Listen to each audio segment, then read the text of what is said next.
नमस्कार शिक्षक मित्रांनो, निपुण महाराष्ट्र कृती कार्यक्रमाअंतर्गत लेखन कौशल्यासाठी इयत्ता 3री ते 5वी अंतर्गत स्तर क्रमांक 15 4 ते 5 सोपे शब्द, सोपी जोडाक्षरेयुक्त वाक्य, विरामचिन्हासह व आकलनासह योग्य गतीने लिहितो या आपल्या स्तरासाठी आपण आज एक नवीन कृती बघणार आहोत। त्या कृतीचं नाव आहे 1 मिनिट शो। तर ही कृती आपल्याला श्रुतलेखनासाठी कशी घ्यायची ते आज आपण इथे बघणार आहोत। त्यासाठी आपण पुढील टप्प्यानुसार जाणार आहोत। यामध्ये आपली पहिली पायरी अशी आहे की आपल्याला पूर्वतयारी करायची आहे। मग ही पूर्वतयारी कोणती? तर आपल्याला 4-5 सोपे शब्द, सोपी जोडाक्षरे आणि विरामचिन्हयुक्त असलेले वाक्यांचा आपल्याकडे संग्रह असणं आवश्यक आहे। ही कृती वर्गात सुरू करताना आपल्याकडे घड्याळ किंवा वेळ लावण्यासाठी स्टॉपवॉच किंवा मोबाईल असणे आवश्यक आहे। त्यानंतरची आपली पुढील पायरी आहे की वर्गामध्ये जेव्हा आपण ही कृती घेऊ त्यावेळात आपल्याला नेमकी आपण ही कृती कशी घेऊ, त्या कृतीचे नियम काय आहे हे विद्यार्थ्यांना आपण सांगूया।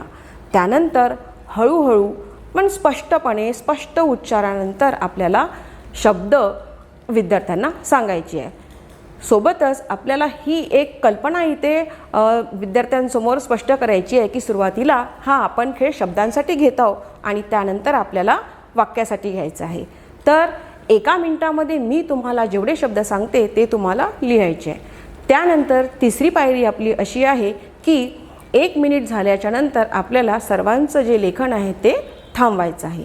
लेखन थांबवल्याच्या नंतर पुढच्या टप्प्यावर आपल्याला जायचं आहे की विद्यार्थ्यांनी जे लिहिलं आहे ते आपल्याला तपासून घ्यायचं आहे। मग ही तपासणी कशी करायची? तर मुलांना स्वतःचे लेखन स्वतःच आपण तपासायला सांगायचे किंवा गटागटाने सुद्धा आपल्याला ते लेखन आपण तपासून घेऊ शकू। आणि अशी तपासणी केल्यामुळे विद्यार्थ्यांना आपल्या चुका समजतील आणि गटागटाने केल्यामुळे आपल्या मित्रांच्या सुद्धा झालेल्या चुका समजतील। आपण बोर्डावर जी शब्द लिहिलेले आहे ते बघून विद्यार्थी वहीत लिहिलेले जे शब्द आहेत ते बघतील। हा टप्पा झाल्याच्या नंतर आपली पुढची पायरी अशी राहील की ज्या विद्यार्थ्यांच्या चुका झालेल्या आहे, जे शब्द त्यांचे चुकलेले आहे ते शब्द आपण त्यांच्याकडून पुन्हा लिहून घेऊया। म्हणजेच त्यांच्या चुका तिथेच दुरुस्ती होईल आणि त्यांना पुढील संधी मिळेल, त्यांच्या चुका दुरुस्तीची त्यांना संधी मिळेल। हे सगळे टप्पे झाल्याच्या नंतर आपल्याला पुढच्या टप्प्याकडे वळायचं आहे की आपण आता शब्द घेतले, पण आता आपल्याला स्तर जो आपला आहे त्या स्तरानुसार 4 ते 5 सोपे शब्द, सोपी जोडाक्षरे आणि विरामचिन्ह येणारे वाक्य त्यांच्याकडे द्यायचे आहे। हे करताना सुद्धा आपल्याला टायमिंग लावायचं आहे आणि 1 मिनिट झाल्याच्या नंतर आपण त्यांना लेखन स्टॉप करायला सांगायचं आहे।